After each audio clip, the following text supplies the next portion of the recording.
Sela gornjeg toka rijeke Drežanjke nazivaju se zajedničkim imenom Gornja Drežnica. Danas Gornjoj Drežnici pripadaju Sela, Zagreblje, Bunčići, Poglavica, Lisičine i Draga. Selo Draga. Danas je ovo selo veoma gusto naseljeno. U 5 mahala ima 60-ak domaćinstava. Zemlja je veoma skupa, a u toku su radovi na popravljanju starih i građenju novih kuća. To je, vjerovatno, iz razloga što je iz ovog sela najveći broj radnika na privremenom boravku i radu u inostranstvu i što se zarađeni novci u velikom broju investiraju u već postojeća imanja. Naselje nije staro i može se pratiti doseljavanje svih današnjih rodova. Prema narodnoj tradiciji razlog preseljavanju je blizina pašnjaka. Jedan od glavnih razloga bio je taj što ovo selo obiluje vodom.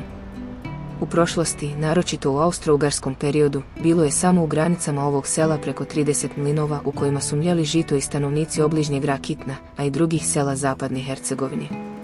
Pored hidroenergetskog potencijala, voda je korištena i za natapanje obradivih površina. Redovi za natapanje parcela vršeni su samo danju, a noću se voda koristila za pokretanje mlinova. O važnosti mlinova stanovnika Drage govori nam podatak da je u svakom gruntovnom ulošku upisan najmanje jedan mlin. Na vrhu sela Draga nalazi se oaza mira u srcu planina, Lulino Vrelo. Lulino Vrelo je prirodni izvor smješten pored lokalnog puta koji prolazi između planina Čvrsnice i Čabulje. Ovaj kraj je poznat po svojoj netaknutoj prirodi, kristalno čistim vodama, te brojnim prirodnim ljepotama poput vodopada i izvora. Lulino Vrelo je jedno od tih čarobnih mjesta koje privlači ljubitelje prirode i avanturiste.